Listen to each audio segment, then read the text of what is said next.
Friends, welcome back to my channel. देखिए, आज communication skill in English का paper था। हम देख लेते हैं कि पेपर आखिर कैसा आया था। ठीक है, उसके सही आंसर नोट कर लेते हैं। ठीक है। देखिए, पहला क्वेश्चन था which element converts thought into the symbol during the communication.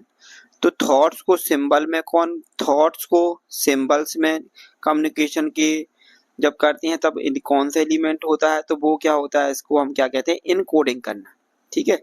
जब हम सिंबल्स को वापस से थॉट में करेंगे तो वो डिकोडिंग कहलाती है हमारी इनकोडिंग। ठीक है। उसके बाद देखिए नेक्स्ट हम देख लेते हैं which is not A principle of effective communication. बहुत ही आसान पेपर था। ठीक है। इसका सही आंसर क्या, 7 सीज होती है, तो ये 7 सीज में से 3 सीज हैं, कॉन्साइजनेस, करेक्टनेस एंड क्लैरिटी। इसका सही आंसर क्या हमारा नॉइज इसमें से नहीं होता है। ठीक है।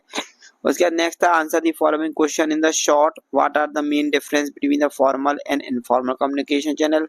What is mean by downward communication and define non verbal communication and mention its 2 types. ठीक है। तो ये आपको लिख देने थे, इसमें से 2 कोई भी। ठीक है। उसके बाद बैरियर ऑफ इफेक्टिव कम्युनिकेशन है ना, 4 principle of effective barrier of communication लिख देते, चाहिए दोनों में से कोई एक। उसके बाद हम ये देख लेते हैं, ये आपको करेक्ट आंसर इसका बता देता हूँ। ठीक है, कि the ability to bounce back from the setback and adapt to change. Setback मतलब कोई दुर्घटना हो जाए और उससे वापस से बाउंस बैक करने की प्रॉपर्टी क्या होती है हमारी, रेजिलेंस कहलाती है। ठीक है। सही आंसर क्या इसका, resilience. Which is not A soft skill. Soft skill क्या, जो स्किल हम सीखते हैं वो ही हार्ड स्किल कहलाती है। तो कोडिंग हम क्या करते हैं, सीखते हैं, ये हार्ड स्किल होती है, ये सॉफ्ट स्किल नहीं है। बाकी लीडरशिप, मोटिवेशन, एम्पैथी, ये हमारी क्या होती है, ये सॉफ्ट स्किल्स होती है। उसके बाद हमें लिखना था what is mean bye problem solving. ठीक है। उसके बाद list any 4 characteristics of a good leader and explain the importance of motivation in the workplace. तो ये आपको लिखना था। ठीक है। उसके बाद देखिए इसमें कुछ डिटेल में था कि सॉफ्ट स्किल और हार्ड स्किल के बीच में अंतर लिखना था हमें। ठीक है। या फिर इन 7 में से कोई भी 3 स्किल के हमें क्या करना था, 3 स्किल्स को हमें क्या करना था, इसमें शॉर्ट नोट लिखना था या डिस्क्राइब करना था इनमें से। ठीक है। तो आराम से आपको बन गया होगा ये। उसके बाद देखिए in the uncle Podger hangs a picture. What happens to the nail while uncle Podger is working. तो क्या होता है, नील नीचे गिर जाता है, नील्स फॉल्स डाउन। ठीक है। In the poem where the mind is without fear, the poet किसको एड्रेस कर रहे हैं, गॉड को। ठीक है, रविन्द्रनाथ टैगोर। उसका answer the following question in short. What tools does the astrologer use to impress the clients. ठीक है। In the poem stopping by the woods on a snow evening where does the speaker stop. तो कहाँ पे speaker stop होता है, एक जमी हुई लेक के पास और जंगल के पास में खड़ा होता है रात के समय। ठीक है, डार्क नाइट होती है, डार्क इवनिंग कहेंगे, ये होता है। ठीक है। उसके answer in detail narrate the event of how uncle Podger hangs a picture, है ना, and the problem that occur. वो जब भी कुछ काम करने जाती है पूरा ही बड़ा हो जाता है, इसी के बारे में पूरा लिखना था। ठीक है। उसके बाद ये सारे आपके where the mind is without fear, इसके बारे में, इसका विजन जो है रविन्द्रनाथ टैगोर का, ये इसके बारे में लिखना था। तो ये आपको बन गया होगा। उसके बाद देखिए नेक्स्ट हमारा क्या है, which of the correctness answers from the given below, which of the following is not a part of business letter format. तो इसमें से क्या है, बिजनेस लेटर में इमोजीज नहीं होती है। ठीक है। तो ये इसका सही आंसर। ये प्रिसाइज शुड बी अप्रोक्सीमेटली कितनी होनी चाहिए, 1/3 होनी चाहिए, ये सभी को पता रहता है। ठीक है, 1/3 होनी चाहिए।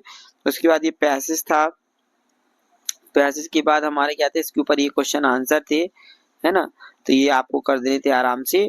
उसके बाद हम देख लेते हैं इसमें ग्रामर पोर्शन जो ये है, ये वाला हम मैच द कॉलम देख लेते हैं। आगे इसका जो डिटेल वीडियो वो बाद में डाला जाएगा। अभी आप इसमें जो ऑब्जेक्टिव या शॉर्ट आंसर है वो हम अभी देख रहे हैं। तो ईमेल क्या होता है, ईमेल होता है एक एडिटेड मैसेज सेंड इलेक्ट्रॉनिकली। ठीक है। कॉन्फ्लिक्ट मतलब क्या होता है, कॉन्फ्लिक्ट मतलब क्या होता है, कॉन्फ्लिक्ट। दूसरा मोटिवेशन क्या होता है, मोटिवेशन एक प्रकार का क्या होता है, ड्राइविंग फोर्स होता है बिहाइंड द समथिंग। ठीक है। उसके बाद हमारा नेक्स्ट क्या था, कन्फ्लिक्ट। कन्फ्लिक्ट क्या होता है, डिसएग्रीमेंट और क्लैश। और कॉन्फिडेंशियल क्या होता है, किसी चीज को सीक्रेट रखना क्या होता है, कॉन्फिडेंशियल होता है। मैच द कॉलम बहुत ही आसान थे। ठीक है। और नेक्स्ट है हमारा choose the suitable auxiliary verb. Auxiliary verb क्या होती है, हेल्पिंग वर्ब होती है। ठीक है, उन्हीं को लिखना था। तो you coming into the party tonight, अब आज की बात हो रही तो क्या, और ये क्या है, कंटिन्यूअस टेंस है, प्रेजेंट कंटिन्यूअस। ठीक है, तो इसमें क्या होगा, आर, इधर क्या आएगा हमारा are, you coming to the party tonight. We, been waiting for an hour, we के साथ क्या आता है, हैव आता है, तो we have been waiting for an hour. ठीक है, बहुत ही आसान आए थे। He needs water before starting the work, any तो होता नहीं है, पढ़ने से पता चल रहा है।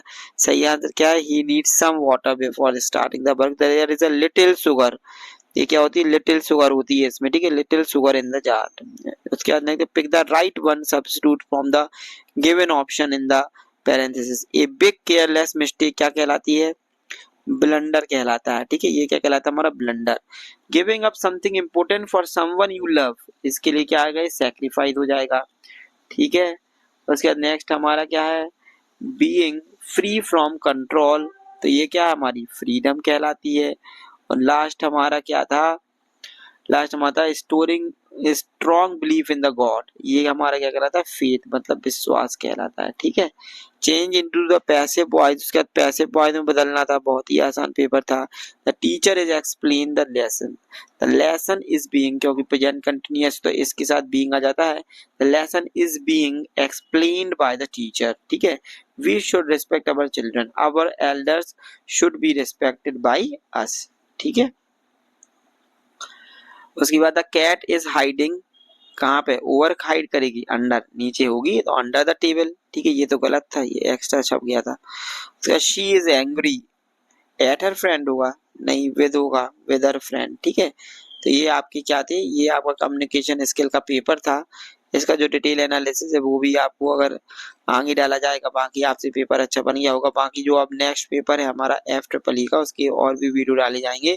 आप बस चैनल पे बने रहें और चैनल को जरूर से क्या कर दें, शेयर कर दें, और कंटेंट होना चाहिए। ठीक है, अब उसमें ये जरूरी नहीं कि आज पेपर है कि कल पेपर है, जो दिया गया आप उस पर पढ़िए, तो उससे आपको फायदा ही होगा। ठीक है, बाकी बने रहें चैनल पे। ठीक है, चैनल को सब्सक्राइब कर लें और वीडियो को जरूर शेयर कर दें। बहुत बहुत धन्यवाद। जय श्री राम।